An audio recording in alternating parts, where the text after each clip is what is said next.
What's up, Spartan Tribe?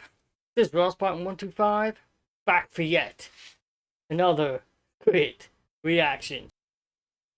Okay, this is 3 true disturbing Christmas horror stories. I know, I keep doing the scary Christmas ones. There are a couple of Christmas ones that are alright, just normal ones. But I like the scary ones, I don't know why. I'll try and do some nice, more wholesome ones too. Yeah. I've already done a few, I suppose. Okay. Let's jump in.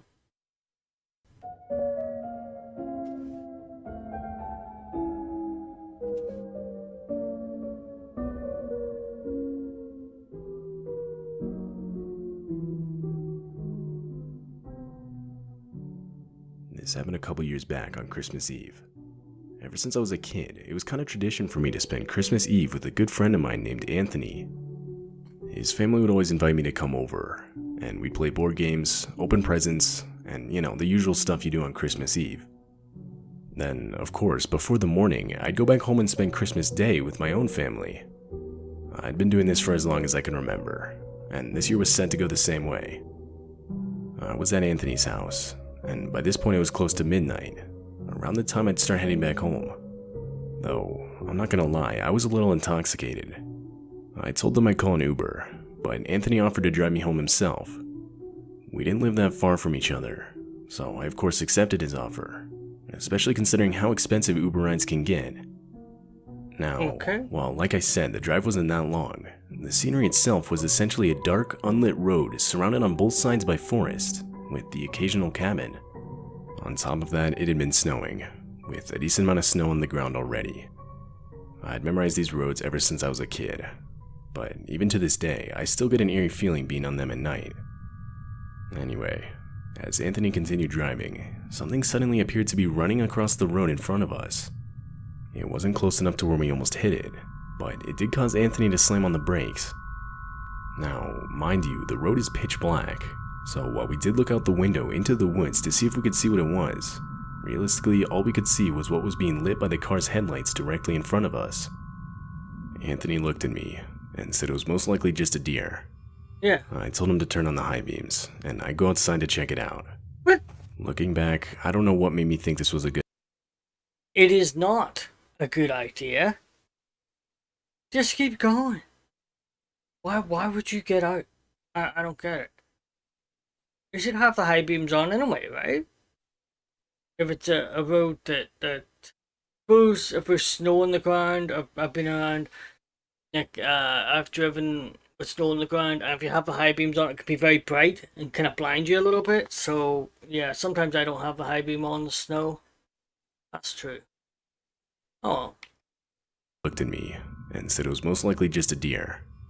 I told him to turn on the high beams, and I'd go outside to check it out. Looking back, I don't know what made me think this was a good idea. No one was making me do this, and I really don't remember what my thought process was. Maybe it's because I was slightly inebriated, but I really don't know. Anyway, I get out of the car and start walking up to where I'd seen the figure run across the road. But after only a few seconds, I stopped dead in my tracks. On the ground right in front of me were human footprints in the snow, and they were clearly fresh. There was no doubt in my mind. Whoever made these footprints is who we saw. My heart started pounding. I was now 100% sobered by the situation. I stood there, following the footprints into the woods with my eyes, when suddenly the car's horn blares out. I jumped in reaction. I was so focused on the footprints that it startled me. I looked back at Anthony, confused, but he kept honking the horn. I walked back to the car and got inside. I asked him why he was laying on the horn like that. He didn't say anything, but instead pointed into the woods slightly off the road. I looked over in the direction he was pointing, and that's when I saw it. I could barely make out a man, standing maybe only 40 feet from where I had just been. He was staring directly into the ground, so I couldn't see his face. Though he had short black hair and was wearing jeans and a t-shirt, which definitely was not enough when considering how cold it was outside. The guy's shirt was covered in what honestly looked like blood, but what best caught my attention was the black garbage bag he was holding behind him, like as if he had been dragging it. I sternly told Anthony to drive, and he would listen. As we drove past the man, he did absolutely nothing, rather just kept staring into the ground. Once we had arrived to my house, Anthony would explain what happened. While I was out looking at the footprints, he had begun to notice a figure moving towards me. He would then lay on the horn, which caused the figure to freeze and me to look back at Anthony. Shortly after, followed by me walking back to the car. We would later call the police and report a man in the woods dragging what looked like a body in a black garbage bag. But they would never find anybody. In fact, they wouldn't even find the footprints, likely due to them disappearing because of how hard it was snowing at the time. For obvious reasons, Anthony would end up staying with me and my family that night. Yeah. Ever since the encounter, both Anthony and I do our best to avoid that road, especially at night.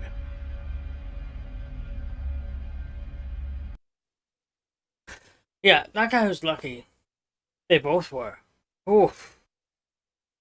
Like he was out there and the guy was moving towards him with a black bag. He's lucky his friend was there. Yeah, say he had been drinking, and say he was driving home alone and he saw that, would he have still got out? But this way, he's lucky it was his friend driving him home. If you see something late at night, don't get out of your car. Keep going. Just keep driving. Yeah? Oof.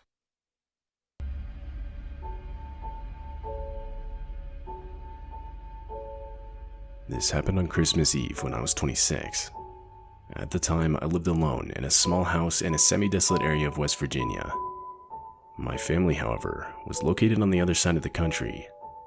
So this, along with the fact that my job required me to work long hours, I often stayed home for Christmas. And this year was no different.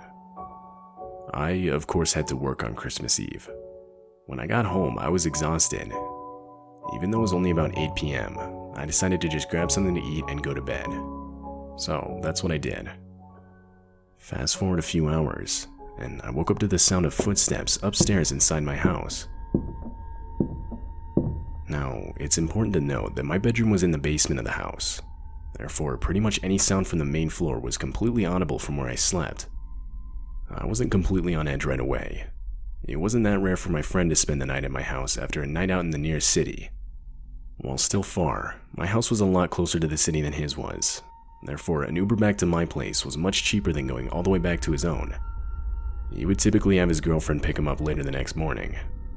I even gave him a spare key so he could stop by even if I wasn't home. But whenever he did this, he would always at least text me beforehand to let me know. And I didn't have any new notifications on my phone. I got out of bed, walked to the bottom of the basement stairs, and yelled out my friend's name. Though, this was instantly met with loud footsteps as someone started running through the main floor of my house. I instinctively ran under the stairs and hid in a crawl space. Horrifyingly, the footsteps began rushing down the stairs. There was nothing I could do at this point but pray that whoever was in my house would not check inside the crawl space. I sat there and listened as footsteps ran all throughout the basement. Whoever this was began flipping couches, moving furniture, and forcefully kicking down closets, all in what I can only assume was an attempt to find me. What do you do at that point, you know? I think he made the right choice in hiding, but it's only a matter of time. If this person is persistent enough to really want to find him, I think it's only a matter of time before they find him. Yeah? That's crazy. Let's see. Whoever this was began flipping couches, moving furniture, and forcefully kicking down closets, all in what I can only assume was an attempt to find me. I couldn't control my breathing at this point, and my heart was beating out of my chest. Should the crawlspace door be found, I had nothing to defend myself. I left my phone in my bedroom, so I had no way of even calling someone. That's when I could hear a male scream of frustration echo throughout the basement, and this was shortly followed by the man running back up the stairs. I would wait in my basement's crawl space for the next what had to be close to 2 hours. Periodically throughout this time, I would hear crashing/banging sounds from the main floor. Though, after there was a 15-minute period of silence, I took the opportunity to run to my room and get my phone. The first thing I noticed when I exited the crawl space was the complete and utter disarray of my house's basement.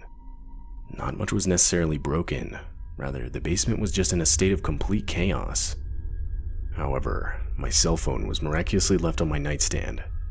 So, I quickly grabbed it, ran back into the crawl space, and called the police. I would wait in the crawl space for the next 20 minutes until police arrived. Now, I could be wrong about this, but it sounds like this person may have been there for him. They may be looking for him, up top. And then, when he shouted out, they came straight down the stairs to find him. Tore the place apart trying to look for him. Couldn't find him, gave out a big scream, a big yell, and then left again. It sounds like somebody might have been after him. I don't know. That's what it sounds like to me. So, I quickly grabbed it, ran back into the crawl space, and called the police. I would wait in the crawl space for the next 20 minutes until police arrived. When they did, I would go upstairs and reveal myself. The main floor was a mess, almost just as bad as downstairs. On top of that, all the doors into the house had been left completely open.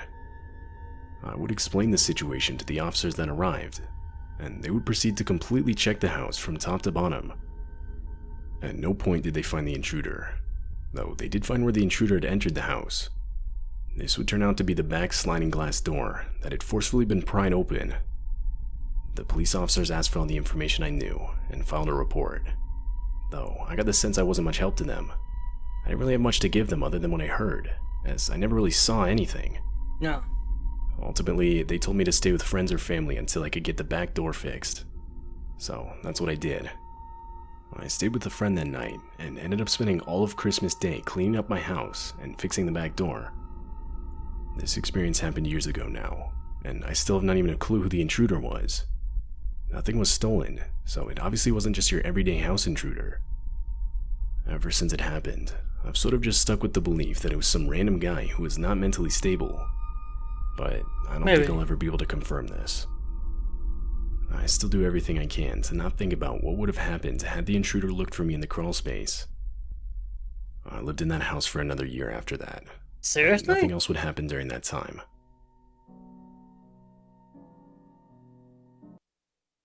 That's absolutely crazy. Yeah, I don't get this with moving so far away from your friends and family. From your family. I've always lived close to my family. Can imagine being away from my family at Christmas time. Maybe he just had a job opportunity you couldn't say no to, and it was just a good opportunity for him for his career. I don't know, but I suppose it happens. Oh well.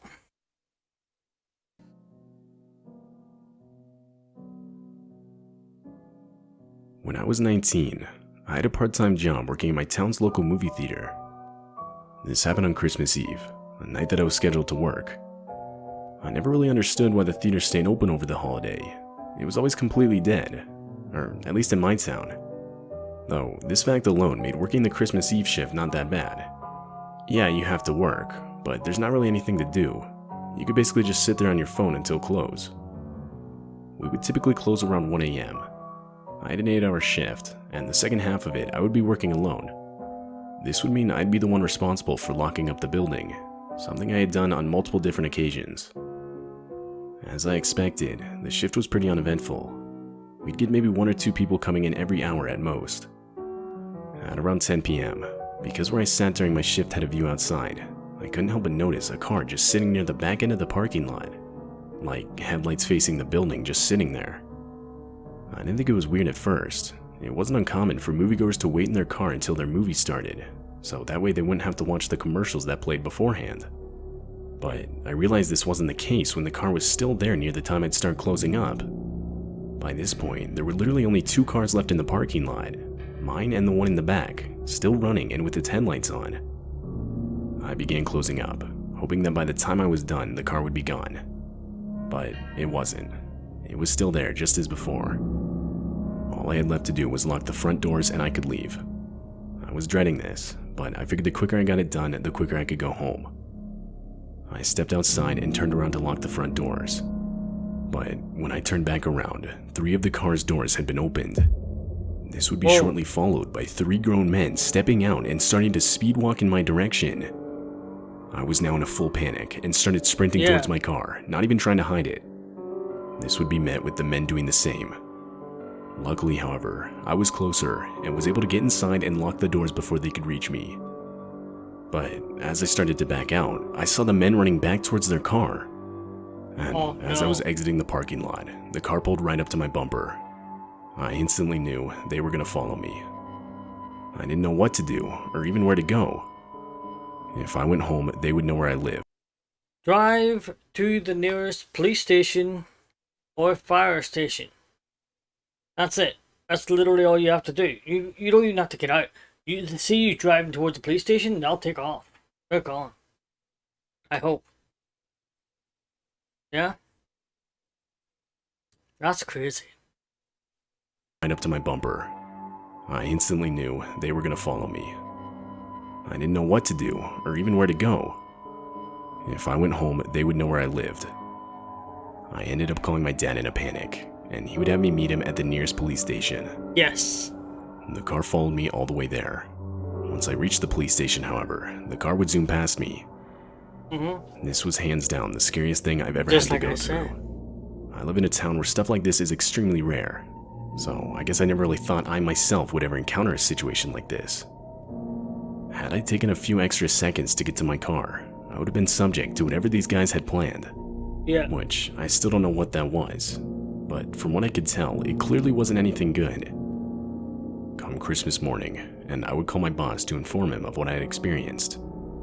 Afterward, I would never be scheduled to work the late shift again. No.